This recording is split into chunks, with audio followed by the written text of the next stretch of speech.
सोचो, रात के 2 बजे हैं। गांव की सारी बत्तियां बुझ चुकी हैं। हवा में अजीब सी ठंड है, जैसे कोई सांस तुम्हारी गर्दन को छूकर गुजर रही हो। तुम अकेले चल रहे हो, पीछे सिर्फ तुम्हारे कदमों की आहट, और तभी बिल्कुल धीरे से तुम्हारा नाम लिया जाता है, सुरेश।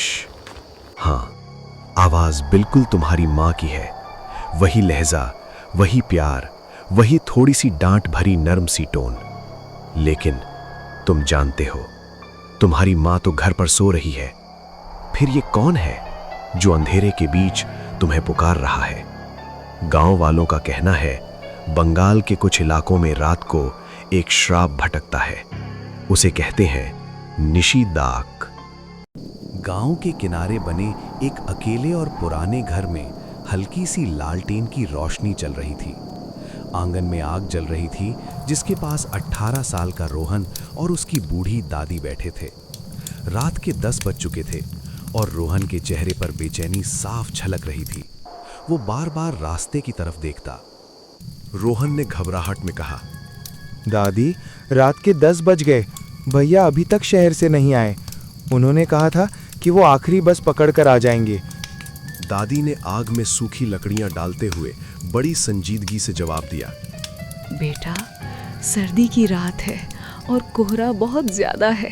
शायद बस लेट हो गई होगी, पर तू याद रखना, आधी रात को चाहे कुछ भी हो जाए, घर से बाहर मत निकलना।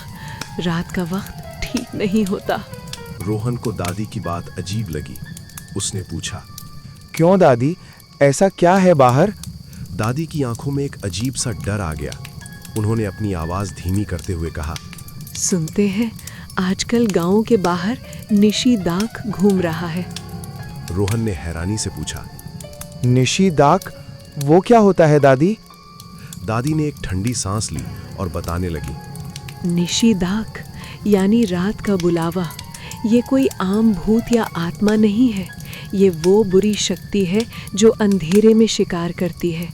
और इसकी सबसे डरने वाली बात ये है कि ये तेरे सबसे करीबी और जिनसे तू सबसे ज़्यादा प्यार करता है, बिल्कुल उन्हीं की आवाज़ निकालता है।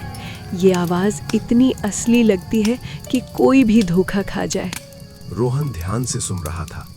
दादी ने आगे कहा, लेकिन इसकी एक सबसे बड़ी कमज़ोरी है।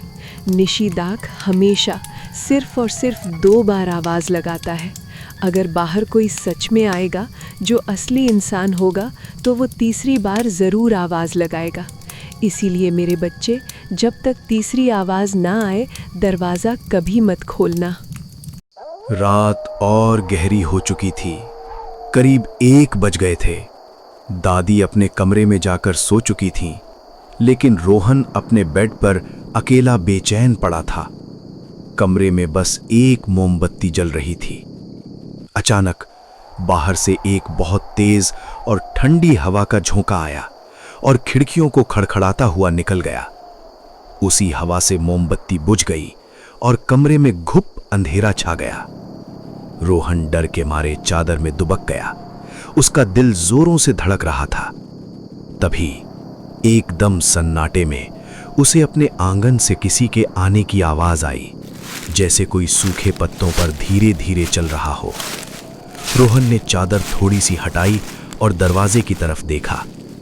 दरवाजे के नीचे की झिर्री से किसी के पैरों की एक लंबी और काली परछाई अंदर आ रही थी। रोहन की सांसें अटक गईं। तभी बाहर से आवाज आई, रोहन, ओ रोहन, दरवाजा खोल भाई, मैं आ गया। ये आवाज बिल्कुल उसके बड़े भाई अमन की थी।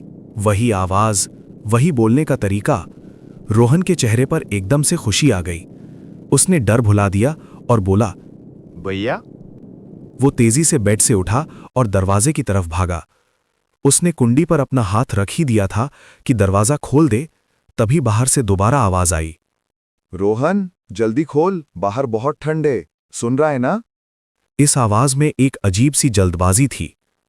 रोहन का कुंडी खोलने वाला हाथ वहीं रुक गया। अचानक उसके दिमाग में दादी की वो भयानक बातें गूंजने लगीं। निशिदाक हमेशा सिर्फ 2 बार आवाज लगाता है। जब तक तीसरी आवाज ना आए दरवाजा मत खोलना। रोहन के माथे पर ठंड में भी पसीना आ गया। उसने नोटिस किया कि दरवाजे के बाहर जो परछाई थी वो बिल्कुल एक स्टैच्यू की तरह स्थिर थी।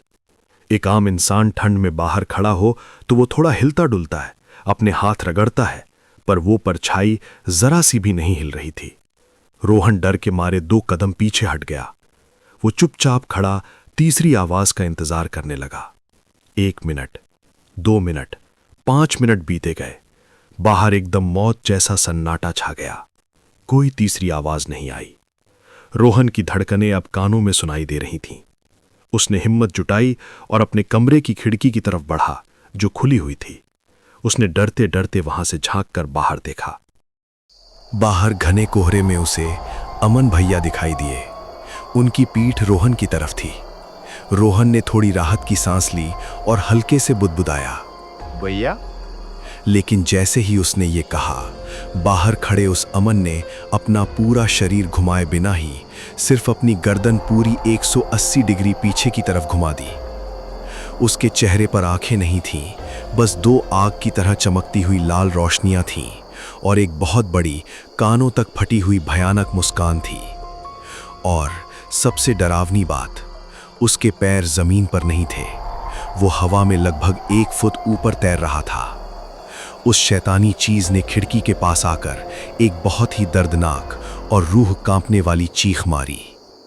रोहन ये खौफनाक मंजर बर्दाश्त नहीं कर पाया। वो डर के मारे वहीं जमीन पर गिरा और बेहोश हो गया। जब रोहन को होश आया तो सुबह हो चुकी थी। खिड़की से सूरज की हल्की किरण अंदर आ रही थी और चिड़ियों के चहकने की आवाज आ रही थी। तभी बाहर से सच में आवाज आई, रोहन, दादी, कहाँ हो सब? दरवाजा खोलो, मैं आ गया। यह आवाज लगातार 3-4 बार आई। रोहन भागकर दरवाजा खोला। सामने सच में उसका बड़ा भाई अमन खड़ा था, जिसके हाथ में बैग था और वो ठंड से कांप रहा था। अमन ने कहा, तू दरवाजा क्यों नहीं खोल रहा था भाई? रात को मेरी बस खराब हो गई थी रास्ते में, इसलिए सुबह की पहली बस से आया हूं। रोहन ने रोते हुए अमन को कस के गले लगा लिया। जब वो उसे अंदर ला रहा था तो उसकी नजर आंगन की मिट्टी पर पड़ी। वहां कल रात के किसी आने वाले के पैरों के कोई निशान नहीं थे, लेकिन दरवाजे के ठीक बाहर की मिट्टी एकदम जलकर राख जैसी काली हो चुकी थी। रोहन समझ गया कि कल रात जो आया था वो उसका भाई नहीं, मौत का बुलावा था, एक छलावा था।